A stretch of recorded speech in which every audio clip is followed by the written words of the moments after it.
Hello everyone. तो अपन इस question में क्या करेंगे, इस वीडियो में अपन डिस्कस करेंगे एक क्वेश्चन जो रिलेट करता है किससे, मेजरिंग ऑफ प्रोग्रेस से।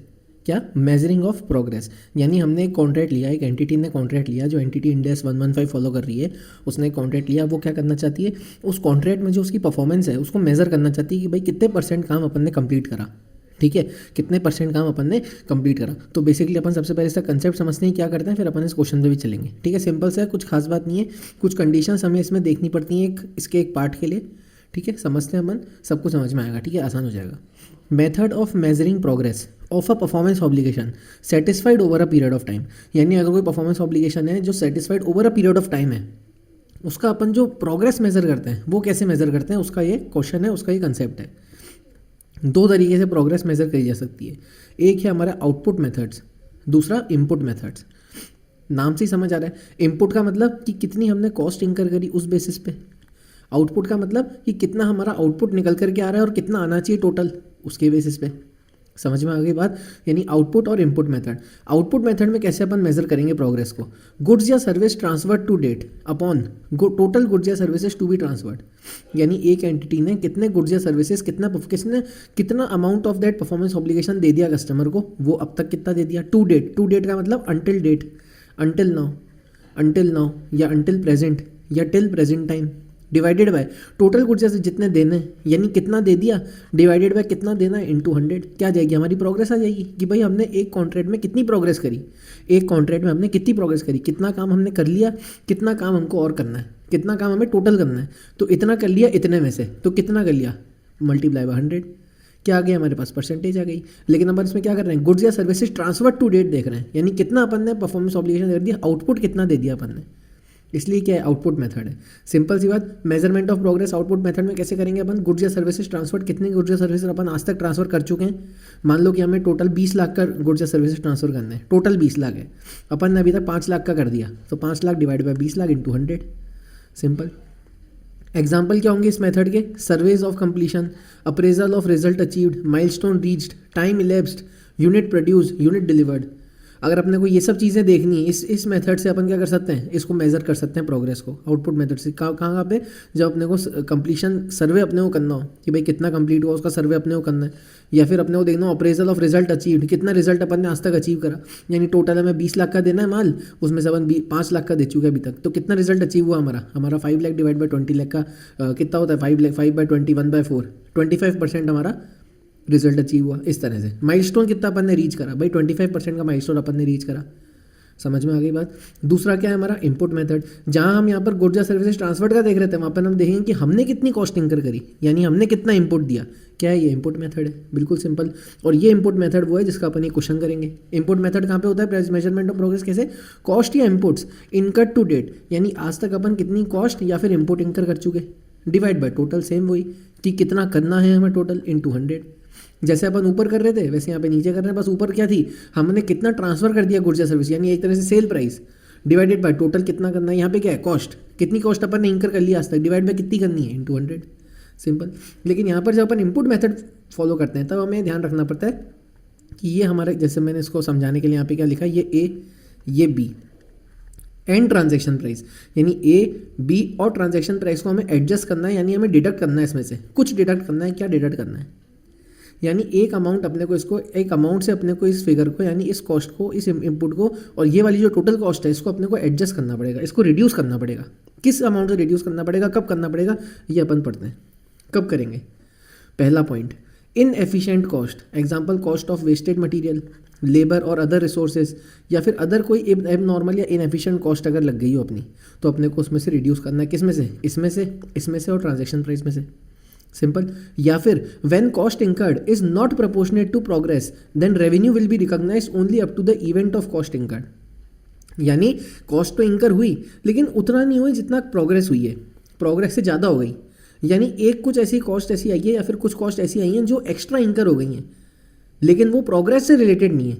तो अपने को कब पता चलेगा कि ऐसा कब होगा, उसके लिए अपन कुछ कंडीशंस चेक करेंगे। क्या कंडीशंस चेक करेंगे, ध्यान से समझिएगा आप। जिन गुड्स की बात हो रही है, यानी जिन गुड्स से रिलेटेड कॉस्ट हमने इंकर करी, ये जो कॉस्ट इंकर की बात हो रही है वो जिस गुड्स से रिलेटेड हुई, वो goods are not a separate performance obligation. Customer obtain control much earlier than the related services, यानी उन गुड्स का मेरे को जो कंट्रोल है वो जल्दी मिल गया, लेकिन उनसे रिलेटेड सर्विसेज अभी नहीं मिली, तो उसकी कॉस्ट अपन रिड्यूस कर देंगे। Cost of goods are significant to the total cost, वो एक कॉस्ट जो है वो टोटल का एक सिग्निफिकेंट पार्ट है, यानी वो कॉस्ट ज़्यादा है, वो कॉस्ट एक मेजर पोर्शन है, ठीक है। या फिर goods are procured from third party and entity do not design या मैन्युफैक्चर इट, जो हमारी एंटिटी है जिसने कॉन्ट्रैक्ट लिया, जो इंडेस 115 फॉलो कर रही है, उसने थर्ड पार्टी से ये जो गुड्स हैं उनको अक्वायर करा है, और लेकिन वो खुद उसको नहीं बनाती, खुद उसको डिज़ाइन या मैन्युफैक्चर नहीं करती। अगर ये सारी कंडीशंस फुलफिल हो रही हैं, अगर ये कंडीशंस फुलफिल हो रही हैं, तो वो जो गुड्स है, वो जो असेट है जिससे रिलेटेड हमने कॉस्ट इंकर करी, उस कॉस्ट को हम रिड्यूस कर देंगे। किस में से रिड्यूस कर देंगे? इसमें से रिड्यूस कर देंगे, कॉस्ट या इंपोर्ट्स इंकर्ड टू डेट में से, और जो टोटल एक्सपेक्टेड कॉस्ट है इसमें से भी अपन रिड्यूस कर देंगे, और जो हमारा ट्रांजैक्शन प्राइस है उसमें से भी अपन रिड्यूस कर देंगे कैलकुलेशन करते वक्त। ये सब कुछ आपको समझ में आएगा जब अपन क्वेश्चन करेंगे अच्छे से। मैं यहाँ पे आपको थ्योरेटिकली बता रहा हूँ, समझने के लिए बता रहा हूँ, कंसेप्ट बता रहा हूँ कि अपन इसमें क्या करते हैं, ठीक है। इसकी जो प्रैक्टिकल एप्लीकेशन है वो भी अपन इसी वीडियो में क्वेश्चन में भी करेंगे, आपको सब कुछ समझ में आएगा। बस एक ये लाइन और एक लास्ट पार्ट पढ़ लो, क्या है? एक्सक्लूजन इज ओनली, ये जो अपन एक्सक्लूड करेंगे ना ऊपर, जो मैंने आपको बताया था एडजस्ट करेंगे, ये वाला एडजस्टमेंट, ये वाला एडजस्टमेंट, ये जो एडजस्टमेंट होगा ये सिर्फ for the purpose of calculating percentage होगा। लेकिन जब अपन रेवेन्यू, टोटल रेवेन्यू कैलकुलेट करेंगे, total revenue as a conclusion calculate करेंगे, उसमें उसको अपन ऐड कर देंगे, भाई अगर कुछ समझ में नहीं आया, क्या बोले आप, कुछ भी समझ नहीं आया, बहुत कन्फ्यूजन हो रहा है, क्वेश्चन करो अपन तो डायरेक्ट सब कुछ समझ में आएगा अपने को। यहीं से रिलेट करते हुए मैं आपको क्वेश्चन करवाऊंगा, ठीक है। चलो अपन क्वेश्चन पे चलते हैं। ये आ गया अपना question. On 1 January 2001 an entity contracts to renovate a building including installation of new elevator, यानी जो हमारी एंटिटी है जो बेसिकली इंडेस 115 फॉलो कर रही है, यानी हमारी असेसी एंटिटी, उसने कॉन्ट्रैक्ट दिया कि भाई ये वाली बिल्डिंग को हम रेनोवेट करेंगे और इसमें एक नया एलिवेटर हम लगाएंगे, ठीक है। The entity estimate the following with respect to the contract. Transaction price, total transaction price कितने की है? 50 लाख की है, ठीक है। ये हमारी ट्रांजैक्शन प्राइस है 50 लाख की, समझ में आ गई। एक्सपेक्टेड कॉस्ट, एलिवेटर की कॉस्ट कितनी है? 15 लाख की। अदर कॉस्ट कितनी है? 25 लाख की। एलिवेटर की कॉस्ट 15 लाख की, अदर कॉस्ट 25 लाख की, टोटल कॉस्ट कितनी हो गई? 40 लाख की, ठीक है। The entity purchase the elevator and they are delivered to the site 6 months before they are installed. समझना ध्यान से, ये क्या है? अब ये जो एलिवेटर है क्या है? ये एलिवेटर वो गुड है जिसकी कॉस्ट अपने को रिड्यूस करनी है। कहाँ से? ये इंडिकेशन सारे हैं, देखो। परचेज करा एंटिटी ने एलिवेटर, यानी ये खुद उसको डिज़ाइन या मैन्युफैक्चर नहीं करती है, and they are delivered to site 6 months before, यानी इन एडवांस हमें मिल गया। ये पॉइंट्स में था, देखो ये वाला पॉइंट था, मैं आपको बताता हूँ पॉइंट, ये वाला पॉइंट ये रहा। ऑब्टेन कंट्रोल मच अर्लियर, यानी 6 months पहले ही कंट्रोल मिल गया, और एंटिटी उसको अक्योर करती है, यानी प्रोक्योर करती है, खरीदती है, मैन्युफैक्चरर डिज़ाइन नहीं करती है। ये इंडिकेशन से, ये कंडीशंस फुलफिल होनी है कि हमें रिड्यूस करना है। और देखो यहाँ पे लिख भी दिया, इनपुट मेथड फॉलो करती है एंटिटी, यानी हमें इनपुट मेथड से करना है based on cost to measure the progress towards completion of the contract. The entity had incurred actual other cost of 5 lakh, ठीक है। यानी जो हम, यानी बेसिकली क्या है, हमारा न्यूमरेटर है, न्यूमरेटर डिवाइड करते हैं ना अपन, कितनी कॉस्ट इंकर कर ली डिवाइड बाय टोटल कितनी करनी है इनटू 100, तो ये इतनी कर ली साहब, ये 5 लाख की कर ली साहब। समझ में आ गई बात? बाय 31 मार्च 2001 इसमें लिखा है कि एंटिटी कैसे रिकॉग्नाइज करेगी। अब अपन क्या करेंगे? अब देखो, अब अपन चलते हैं सॉल्यूशन पे। मैं आपको बेसिकली यहाँ पे बताया था प्रोग्रेस कैसे निकालेंगे अपन। कितनी कॉस्ट हमने इंकर कर ली? 5 लाख की कर ली। टोटल कितनी करनी है? ये 25 लाख की करनी है, 25 लाख की करनी है। समझ में आ गई बात? इनटू 100 कर देंगे, कितना आया?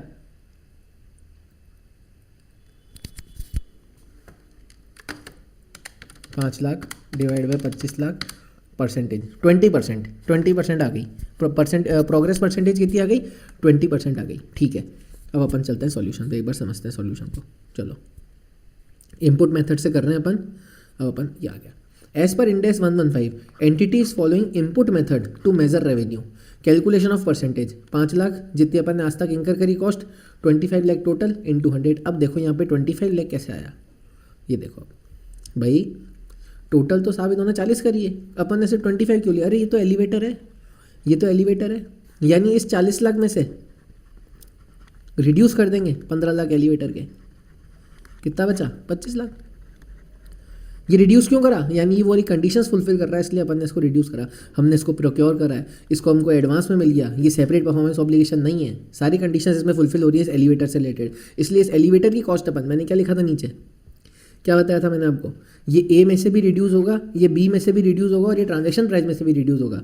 ए हमारा क्या है 5 लाख, 5 लाख की तो वैसे ही अदर कॉस्ट है। कैसे पता चला अदर कॉस्ट है, क्वेश्चन में लिखा हुआ है, ये देखो 5 lakh actual other cost, other cost यानी ये 5 लाख तो ऑलरेडी अदर कॉस्ट है, तो ये अपन ने लिख दिया 5 लाख। ठीक है, न्यूमरेटर हमारा हो गया, डिवाइडेड बाय टोटल। टोटल कितनी है 40 लाख, लेकिन 40 लाख में हमें एलिवेटर इंक्लूड नहीं करना है। कितनी लेंगे अपन 25 लाख लेंगे। ये ले ली 25 लाख, ये ले ली 25 लाख, ये देख लो ये आ गया 5 लाख बाय 25 लाख, अपन की आ गई 20%। सिंपल। चलो अपन एक बार इसका वर्किंग नोट पढ़ लेते हैं। Cost of elevator will be excluded from the transaction value, total actual cost and total expected cost because it is not a separate performance obligation. Customer obtain control earlier than the related services, question के हिसाब से 6 months. Cost is significant, देखो कितनी बड़ी cost है। Total 40 lakh की cost में से एलिवेटर की कॉस्ट 15 लाख है ना significant. Out of 40 lakh elevator की कॉस्ट 15 लाख है, सिग्निफिकेंट है, बिल्कुल सिग्निफिकेंट है। Procured from the third party and entity do not design या मैन्युफैक्चर इट, इसको अपन ने खरीदा और एंटिटी, इसको जो हमारी एंटिटी है, हमारी असेसी एंटिटी, वो इसको मैन्युफैक्चर नहीं करती, बिल्कुल ठीक बात है। इसलिए अपन ने क्या करा, ये देखो इस 5 लाख में भी एलिवेटर की कॉस्ट इंक्लूडेड नहीं है, इस 25 लाख में भी एलिवेटर की कॉस्ट इंक्लूडेड नहीं है। 20% की हमारी आ गई। अब जब अपन रेवेन्यू निकालेंगे, रेवेन्यू कैसे निकालेंगे भाई, हम 20% ऑफ ट्रांजैक्शन प्राइस करेंगे। सिंपल, ट्रांजैक्शन प्राइस करेंगे। ट्रांजैक्शन प्राइस कितनी है, चलो एक बार देखते हैं क्वेश्चन में कितनी है।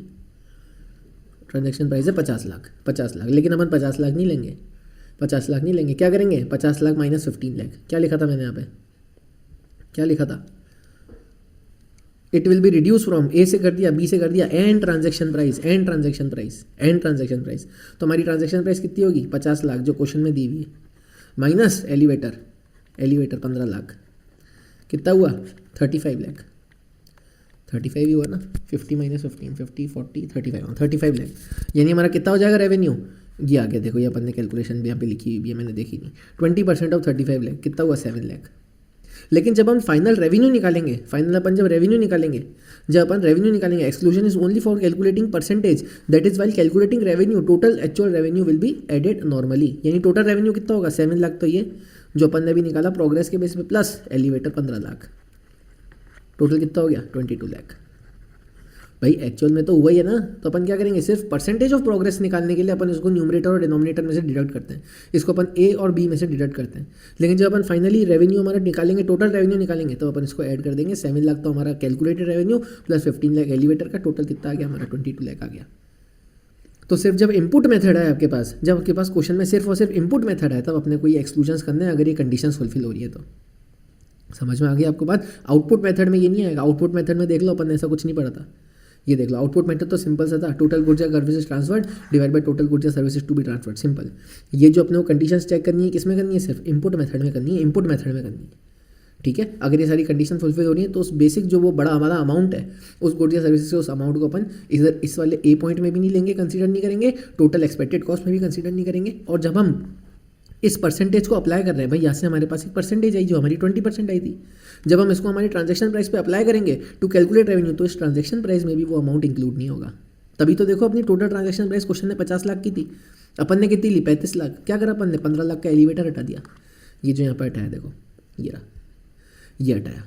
रेवेन्यू कितना हुआ हमारा भाई, 50 लाख का 20% करना चाहिए था, लेकिन नहीं, अपन 15 लाख को इसमें डिडक्ट कर देंगे। क्यों, क्योंकि अपन ने बोला है कि ए से भी हटाना है, बी से भी हटाना है। ये ए और बी से तो हटा दिया यहाँ पे, ठीक है, ए और बी से तो हटा दिया, यहाँ पे भी नहीं लिया, यहाँ पे भी नहीं लिया। लेकिन जब अपन रेवेन्यू कैलकुलेट करेंगे तब अपन इसको ट्रांजैक्शन प्राइस में से भी डिडक्ट कर देंगे, इंटू 20% 7 लाख रेवेन्यू आ गया। लेकिन जब हम फाइनली रेवेन्यू बताएंगे कि भाई इतना टोटल रेवेन्यू हुआ, तो ये 7 लाख हमारा कैलकुलेटेड प्लस 15 लाख का हमारा एलिवेटर जो हमने ऊपर कंसिडर नहीं किया था for the purpose of calculations is equal to 22 lakh.